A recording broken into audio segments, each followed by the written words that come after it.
So this is not easy, but he wants us to learn how to thresh the grains. It's very difficult to do.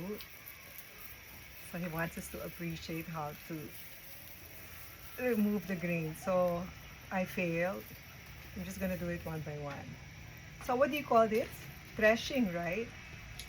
Munulot. Threshing. Threshing. Removing, separating the grain from the stem. Before they mill, there is a thresher, So, a machine.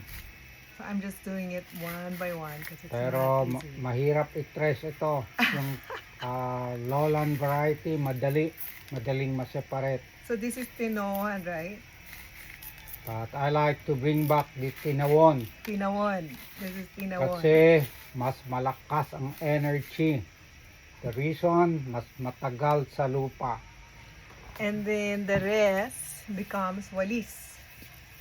Walis. I'll go cook before coming. It's so difficult.